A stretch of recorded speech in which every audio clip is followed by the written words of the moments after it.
Buenos días. Vamos a meditar hoy sobre la fe de la Virgen María, sobre el camino de crecimiento de la fe, en concreto de la Virgen María, en estas dos meditaciones. En la primera vamos a presentar sobre todo y fundamentalmente la fe de la Virgen María en su origen, en el relato de la Anunciación que nos narra San Lucas en el capítulo 1 de su Evangelio a partir del versículo 26. En la segunda meditación, Dios mediante, pensaremos mejor en el camino que la Virgen recorre desde la Anunciación hasta la cruz, hasta el Calvario, allí donde acompaña al Señor en su muerte. La fe de la Virgen María es importante para nosotros, primero por entender mejor el misterio de la Virgen María. Algunas veces, en algunos momentos de la tradición teológica, se ha pensado que la Virgen María gozaba de la visión beatífica y que por tanto lo sabía todo y lo tenía claro todo desde el principio. Pero la verdad es que tanto el Nuevo Testamento como la tradición misma de los Santos Padres, como la teología contemporánea inspirada en la tradición, en el Concilio Vaticano II y en el magisterio de los papas contemporáneos, ha mostrado que el lugar de la Virgen María es la Iglesia. Ella es miembro de la Iglesia, el miembro más alto, el miembro eminente de la Iglesia, pero miembro de la Iglesia, y su fe. Su vida se desarrolla de una fe inicial, ya plena y madura, a una fe todavía más perfecta y todavía más madura en el momento del final de su vida terrena.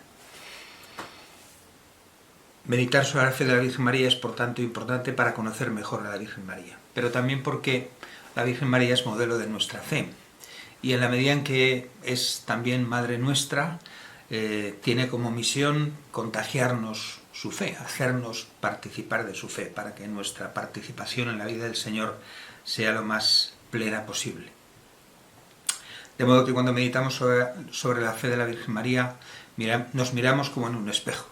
En ella encontramos lo que nosotros hemos recibido de Dios, inicialmente la fe, y con la fe la esperanza y la caridad, y también cómo esperamos vivir, y el fruto maduro de la fe, que es engendrar al Señor en nuestro corazón. Pidamos, por tanto, al Espíritu Santo que nos dé luz para comprender mejor este misterio, sobre todo para poder no solo pensarlo con la inteligencia, sino vivirlo realmente con el corazón. Digo que la fe de la Virgen María la descubrimos en primer lugar en el relato de la Anunciación, San Lucas, en concreto en los versículos 26 al 38. Viene bien previamente ponernos a mirar el contexto en el Evangelio de San Lucas y el contexto también de la vida personal de la Virgen María cuando el ángel viene a su morada. En el Evangelio de San Lucas, la anunciación del Señor a la Virgen María viene precedida de la anunciación a Zacarías y del nacimiento de Juan Bautista. De algún modo podemos leer los dos relatos y meditarlos poniéndolos en paralelo, comparando lo que se le anuncia a Zacarías y lo que se le anuncia a la Virgen María y el modo en que cada uno de ellos reacciona. Hay autores que sostienen que San Lucas, en estos primeros capítulos del Evangelio, además de narrar la historia, pretende también mostrar cómo la Virgen María es modelo en la recepción de la palabra de Dios. Y en este punto el antimodelo sería Zacarías, el pobre Zacarías. La anunciación a Zacarías sucede en el templo, en un lugar sagrado por excelencia. La anunciación a la Virgen María sucede en su hogar, en la casa, en un lugar que podríamos decir, entre comillas, profano. Zacarías es sacerdote y, por tanto, debería estar acostumbrado al templo y a las manifestaciones de Dios en la historia de la salvación. Pero la reacción de Zacarías a la presencia del ángel es la del temor. Mientras que en el episodio de la Anunciación en Lucas, la Virgen María, lo que vemos es, en cierto modo, su connaturalidad con la presencia de Dios. El ángel entra a su presencia y ella no se turba no ante su presencia, sino ante las palabras que el ángel le dice, como luego comentaremos. En tercer lugar, Zacarías no cree. Zacarías pone una objeción, una dificultad, y exhibe esa dificultad como, digamos, una duda de que lo que el ángel le dice pueda realizarse. La Virgen María, como veremos en el relato, no presenta ninguna duda, no presenta ninguna objeción, simplemente pregunta, quiere saber qué se le pide. Con esto bastaría para darnos cuenta de que uno de los modos de leer y meditar el Evangelio de la Anunciación es precisamente leer y meditar la palabra de Dios que viene a nosotros y cómo nosotros la podemos recibir. Aprendemos de María a recibir la palabra de Dios, aprendemos de la Madre del Señor la fe. El segundo contexto, como digo, para entender el relato de la Anunciación es el contexto vital en el que la Virgen María está inserta. El evangelista nos dice que está desposada con un varón llamado José, de la casa de David. Que estén desposados quiere decir que sus familias han contratado ya el matrimonio, se ha formalizado el compromiso matrimonial y por tanto a la luz de Israel se consideran ya desposados, aunque todavía no viven juntos porque falta por cumplir el segundo paso del rito matrimonial. En ese sentido no cohabitan, como bien dice el evangelista, y en esto coincide con San Mateo, ambos viven todavía en casa de sus padres. Pero el contexto vital es, por tanto, el de una muchacha en Israel, joven, 14, 15 años, la edad de la pubertad probablemente, que va dirigida por sus padres, a quienes en Israel debe obediencia, hacia un matrimonio. Y hacia un matrimonio en el que nada nos permite suponer en el Evangelio que sea un matrimonio dispuesto a vivir virginalmente. Por otro lado, el relato nos deja claro en su momento que ella vive con deseo de virginidad. El no conozco varón, después lo comentaremos más despacio, es claramente una indicación de esta inquietud suya, o por lo menos de este deseo que alberga en su corazón. De modo que podemos intuir de antemano que hay un conflicto, y en su corazón hay un conflicto, el deseo de la virginidad y la vocación, el camino destinado al matrimonio por sus padres. Este es el contexto vital cuando el ángel, entrando en su presencia, la saluda. El saludo del ángel, que son 3 breves expresiones, da el tono general de lo que después va a suceder y es muy importante detenernos en contemplar cuál es la palabra que ella recibe de Dios y por tanto cómo ella corresponde a esa palabra. El ángel le dice: alégrate, agraciada, el Señor contigo. No me voy a entretener mucho en cuestiones técnicas, porque no sería objetivo propiamente hablando de una meditación, pero sí basta decir que efectivamente esta es la traducción probablemente más literal del texto. La habitual a la que estamos, digamos, acostumbrados, la de San Jerónimo, la tradujo así en el siglo IV, es Ave María, es un saludo, es el saludo cotidiano de la gente cuando se encontraba por las calles, los romanos, Ave. El Quejaritomene, la segunda parte, él lo tradujo por llena de gracia y después, eso sí, el Señor contigo. La primera cuestión es si cabe pensar que en el relato de la Anunciación, donde todo está tan elaborado, donde todo tiene tanta carga teológica, tanta densidad de misterio, el ángel entre en la presencia de María simplemente saludándola con un saludo cotidiano. Efectivamente, el verbo jaire, que es el que utiliza el ángel, era el que usaban los que hablaban griego, o la mayoría hablaban un griego muy pobretón, un griego común, se saludaban así por la calle, jaire, de modo que podría interpretarse como un simple saludo, algo equivalente a nuestro hola o nuestro buenos días. Pero no parece propio porque, como vamos a ver, el relato tiene una gran densidad teológica, por tanto cabe esperar, hay diversos argumentos que lo corroboran, que el ángel entre en su presencia invitándola a la alegría, alégrate. La segunda parte, el segundo término del saludo, quejaritomene, pues es un participio pasado de un verbo que significa agraciar. Por tanto, más que un estado lleno de gracia, se refiere a una acción de Dios, algo que Dios ha hecho en ella antes de la Anunciación. Agraciada sería, por tanto, el indicativo que ella ha recibido una gracia anterior. Antes de la Anunciación, Dios ha actuado ya en ella, la ha preparado de algún modo para este momento. Y, finalmente, el Señor contigo.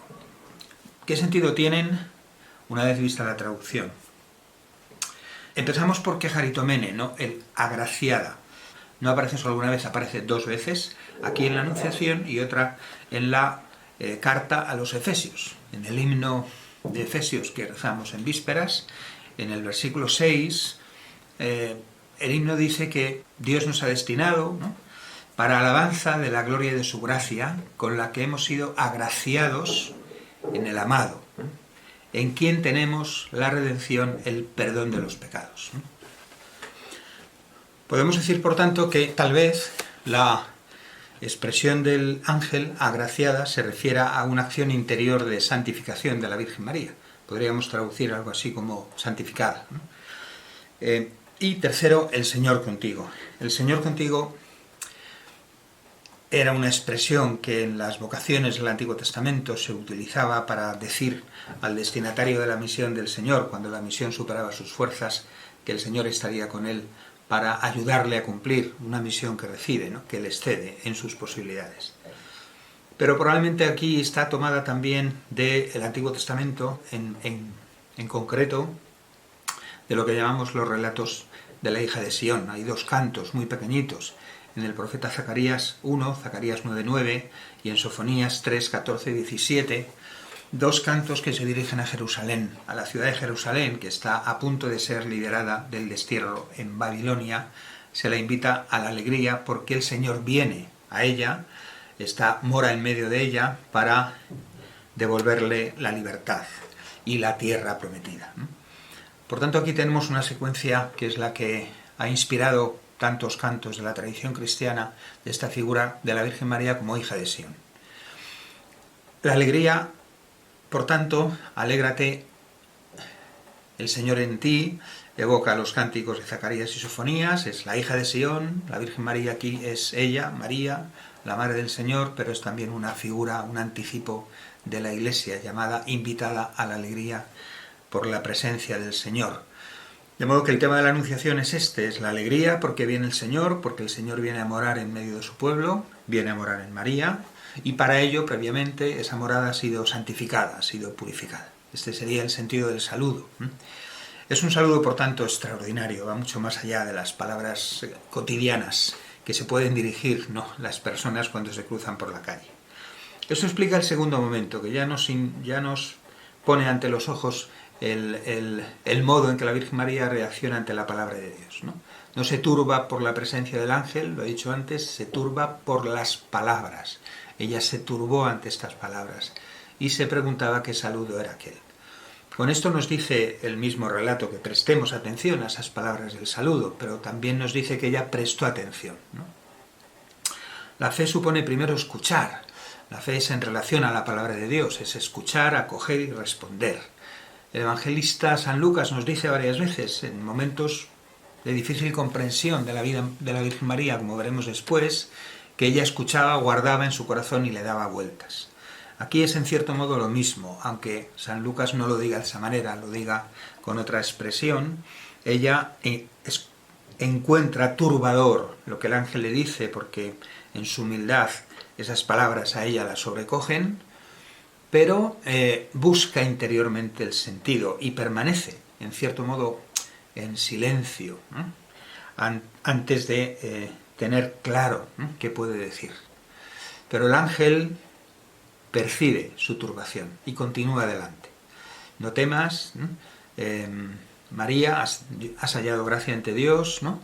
Concebirás y darás a luz un hijo, ¿no? El primer anuncio del ángel es la vocación que ella va a recibir, la misión que ella recibe por parte de Dios, que es ser la madre del Mesías, la madre del Hijo de Dios. No podemos saber con certeza hasta dónde llegó en ese momento el conocimiento de la Virgen María de la identidad del niño que iba a concebir.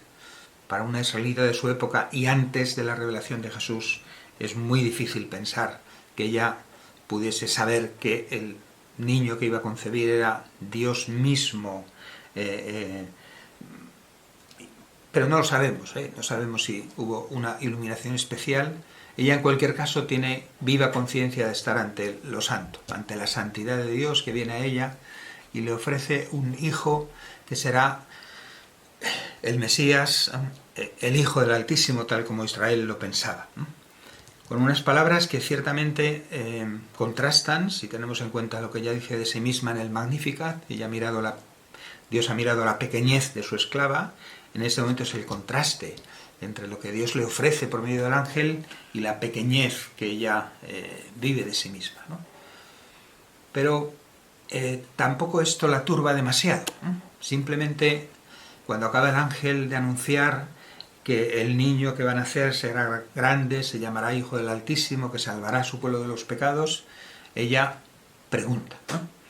En el lugar donde en los relatos de vocación cabe encontrar, siempre se encuentra una especie de dificultad, de objeción, de falta de fe o de inconfianza en uno mismo, la Virgen María, no hay nada de esto en la Anunciación. Ella simplemente pregunta, hace una pregunta extraña. ¿Cómo será esto? Pues no conozco varón. Una pregunta extraña porque, como ya hemos dicho, la Virgen María va hacia el matrimonio. Está dirigida por sus padres hacia un matrimonio. Y en principio no tenemos datos para pensar que los padres de la Virgen, los padres de San José y San José mismo estuviesen pensando en un matrimonio para no tener hijos, ¿no? Es algo muy chocante en la historia de Israel. Bueno, algo más bien absurdo, ¿no? Por tanto, hay que interpretar bien qué quiere decir cuando ella, en respuesta al ángel, responde: ¿cómo será esto? Pues no conozco varón. No conocer varón, toda la tradición ha interpretado siempre como una alusión a la virginidad, no conocer en el sentido sexual. Y sin entrar mucho en las discusiones teológicas, lo mínimo que se puede decir es que ella no tiene intención de conocer varón, ¿no? Hay algunos que dicen que es un deseo, más que un deseo, es una decisión firmemente tomada, bajo la forma de voto o no. Podría ser, porque desde luego en los planes de Dios y lo que Dios puede iluminar en el corazón, nosotros no lo podemos medir de antemano, pero es extraño. El Antiguo Testamento no conoce, propiamente hablando, una espiritualidad de la virginidad como forma de consagración a Dios. Y es difícil pensar que tuviera una decisión tomada, plenamente tomada, porque eso implicaría que de algún modo también los padres de ambos y San José mismo estuviesen de acuerdo. Bueno, en cualquier caso esta es la cuestión discutida. Lo que no se puede discutir, o lo que no se ha discutido nunca, es que hay un deseo de no conocer varón. Un deseo que o bien ha dado lugar a una firme decisión, o bien, lo más probable, creo yo, con muchos autores, es un deseo que está ahí escondido esperando poder interpretarlo, ¿no?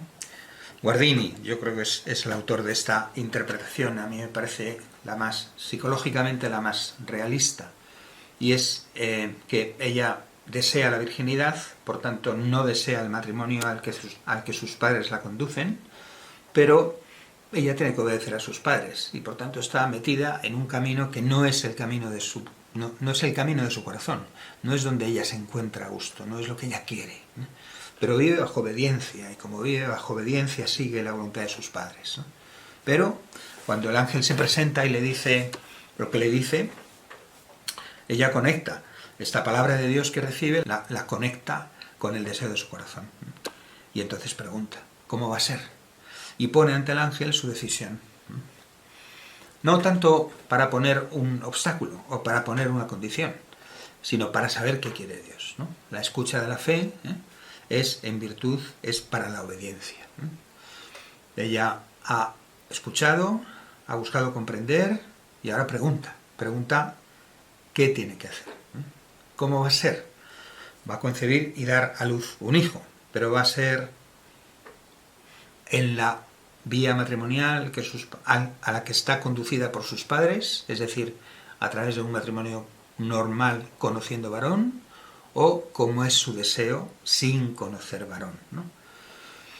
Aquí de nuevo la palabra de Dios llega al corazón de la vida, ¿no? Ella la conecta justo con lo que está pasando en su corazón, con lo que lleva pasando tiempo en su corazón y que ahora se le presenta como el modo de cumplir la voluntad de Dios. ¿Qué tengo que hacer? ¿Cómo será esto? Pues no conozco varón. La fe siempre concreta y la fe se traduce siempre en esta escucha que lleva a la obediencia de la fe. El ángel le responde y le responde justamente como ella espera, según su deseo. El Espíritu Santo vendrá sobre ti, el poder del Altísimo te cubrirá con su sombra, por eso el santo que nacerá será llamado Hijo de Dios. En este versículo 35 del capítulo de San Lucas está afirmada, por un lado, la concepción virginal de Jesús. A ella se le está diciendo que va a ser según su deseo. Ella ha albergado ese deseo en su corazón y Dios le ofrece ser madre, pero virginalmente, conforme a su deseo. Aquí es donde encontramos una clara indicación de que la gracia de Dios se cumple, y cumple en cierto modo todas las promesas. Es verdad que podemos como detectar en el corazón de la Virgen María el deseo propio de toda mujer, y más de Israel, de la maternidad. En su corazón, no obstante, es más importante, tiene más peso el deseo de la virginidad, pero lo que más quiere, lo que pone primero en su corazón, es cumplir la voluntad de Dios. Cuando la voluntad de Dios, a través de sus padres, la lleva hacia el matrimonio, acepta el matrimonio. Cuando Dios interviene y le abre un camino tal vez nuevo, ella pregunta y después acoge, ¿no? Y aquí vemos también cómo actúa Dios, ¿no?, con las criaturas, aunque sus caminos sean, en cierto modo, siempre un poco distintos o bastante distintos de los nuestros, ¿no? Dios ha pensado desde el principio de los tiempos en la encarnación del Hijo de Dios, y en su encarnación ha pensado también, por tanto, una madre para el Hijo, ¿no? La Virgen María ha sido prefigurada en el Antiguo Testamento porque ha sido, en cierto modo, predestinada desde el principio. Es decir, en el mismo momento en que Dios decide la encarnación del Hijo, decide una madre para él. Y esta elección eterna, Dios Padre la va sosteniendo y la va preparando. De hecho, ella ha sido preparada para la maternidad por la gracia de Dios. Dios la ha preservado del pecado en el momento de su concepción, que decimos inmaculada. Dios la ha acompañado con su gracia. Dios ha puesto en ella el deseo de la fecundidad vital, de la maternidad, por tanto, pero también el deseo de la virginidad. Y en el momento de la anunciación, el ángel lo que le dice es: esto es lo que Dios te pide, y en cierto modo todos tus deseos se cumplirán, ¿no? Porque lo que Dios le pide a ella es todo lo que ella en el fondo desea, todo aquello para lo cual ha sido preparada, ¿no? En la Virgen María, digamos, Dios tiene que actuar así, para asegurarse, sin violar la libertad de la Virgen María, el plan de salvación, ¿no? La encarnación del Hijo de Dios, en el plan de Dios, era necesaria para nuestra salvación, y por eso el sí de la Virgen María era necesario, pero es también libre, ¿no? Dios encuentra el modo de hacerlo necesario, es decir, que sea prácticamente imposible que no se dé, porque lo que Dios le propone cumple todos sus deseos, pero además porque la ha preparado con una gracia extraordinaria para que ame por encima de todo la voluntad de Dios. Y si además la voluntad de Dios coincide con todo lo que desea, el sí de la Virgen María es profundamente libre, profundamente espontáneo, y a la vez es casi inevitable, ¿no? Porque nadie va contra lo que más desea, y ella desea más, sobre todo, que se cumpla la voluntad de Dios, y si la voluntad de Dios coincide con su deseo, pues ya tenemos, digamos, el sí pleno. Todo, por tanto, en el relato confluye hacia el sí final, hacia el sí último de la Virgen María, ¿no? Ella, cuando responde con estas palabras, después de que el ángel le dé un signo que ella no pide y que tampoco verifica, ¿no?, el embarazo de su prima Isabel. Ella no es como los demás destinatarios de vocaciones misiones que pedían un signo, lo comprobaban y solo entonces creían. Ella no pide el signo, el ángel se lo da, tu prima Isabel está ya de 6 meses, ella no lo verifica, no lo necesita para obedecer. Y la obediencia es el fruto maduro de la fe. Aquí no hablamos solo de la obediencia, sino de la obediencia de la fe. Que tal como se explica en el relato, soy la esclava del Señor, he aquí la esclava del Señor, hágase en mí según tu palabra, nos habla de dos cosas de la fe de la Virgen María, ¿no? Una, en cierto modo, la identificación con la voluntad de Dios. Soy la esclava del Señor es algo más que decir obedeceré, ¿no? Nosotros podemos vivir la obediencia bien, pero interpretar, en cierto modo, la obediencia que se nos pide como algo que viene a nosotros desde fuera, ¿no? En cierto modo siempre es así, porque nosotros no somos dioses, Dios nos habla, ¿no? Y Dios dirige a nosotros su palabra, y su palabra llega a nosotros, y nosotros, si Dios quiere, la cumplimos, ¿no? Pero podemos experimentar, no sé muy bien cómo subrayarlo, que es una obediencia extrínseca a mí. Yo cumplo la voluntad de otro y eso es lo que me hace obediente. En la Virgen María se intuye algo más, se intuye un sí que precisamente porque no tiene pecado puede abarcar y unificar todas sus dimensiones. No es el sí solo de la voluntad, ¿no? Es el sí de su inteligencia, aunque no comprenda todo lo que se le ha dicho con plenitud. Es el sí de su corazón, el sí de sus sentimientos, el sí de sus emociones, el sí de sus afectos más profundos, el sí de toda su persona, el sí de todo su ser. Pero el sí es a Dios, no a una concreta voluntad de Dios, sino a Dios mismo. Soy la esclava del Señor. Antes se presenta, digamos, es lo que en cierto modo la identifica a sí misma más que su nombre, ¿no? Por tanto, cuando se autodefine la esclava del Señor, quiere decir que todo su ser es de Dios, ¿no? Y por tanto la voluntad de Dios, sea cual sea, cómo se exprese y cuándo se exprese, para ella es indiferente todo lo demás, ¿no? Porque se identifica, ¿no?, con la esclava. Toda ella es disponibilidad para la voluntad de Dios. Y esa disponibilidad se muestra en el segundo elemento de su respuesta. He aquí, hágase en mí según tu palabra. Hágase en mí según tu palabra es la receptividad esencial. La Virgen María no se pone ante el Señor como haré lo que me dices, que también estaría bien, sino más bien hágase. Es verdad que de lo que se trata es de que ella reciba en su seno al Hijo de Dios, bueno, que el Hijo de Dios ha engendrado de su carne, ¿no?, para ser verdaderamente madre suya, pero para eso se vacía, como el esclavo, de su propia voluntad, para ser pura receptividad del Señor, pura disponibilidad al amor de Dios. La obediencia de la Virgen María es algo más, por tanto, que mera obediencia, es completa, plena, total disponibilidad de sí mismo, de todo su ser, a la voluntad de Dios. Y aparece aquí el principio de toda madurez y de toda santidad en la vida cristiana, que es la receptividad. Ella tiene que recibir al Señor. Para poder ser madre del Señor, lo tiene que recibir antes, lo tiene que recibir de Dios, ¿no? Para poder vivir como perfecta discípula, tiene que recibirlo del Señor, ¿no? Este principio de receptividad es el principio de toda vida cristiana. O antes recibimos, es decir, somos fecundados, o nuestras obras serán estériles, ¿no? Aquí, por tanto, a nosotros se nos propone un modelo de fe, un modelo de escucha, un modelo de búsqueda de la palabra de Dios, un modelo de obediencia, un modelo de apertura, ¿no?, a la palabra de Dios en nosotros, para que se pueda también, en cierto modo, encarnarse en nosotros. Y con esto termino. San Agustín muy finamente dice que en la Anunciación hay dos momentos en los que la palabra del Señor entra en la Virgen María. Primero entra en su corazón por la fe, y en ese momento se puede decir que ya ha engendrado a Cristo en su corazón. Algo similar a lo que dice San Pablo cuando dice que Cristo es engendrado por la fe en nuestros corazones. Y en ese punto de vista todos podemos llegar a ser madres de Jesús, porque todos por la fe, cuando la fe es madura y plena, supone que Cristo es engendrado en nosotros y va creciendo en nosotros. Es lo que rezamos en el Ángelus. Recibimos la palabra de Dios, de algún modo se hace presente en nuestro corazón y lo damos a luz cuando testimoniamos su palabra, cuando testimoniamos su presencia. La Virgen María es madre, por tanto, primero por la fe, porque escucha y acoge la palabra de Dios. Y la palabra de Dios, que es el Hijo, se hace Hijo en su seno, ¿no?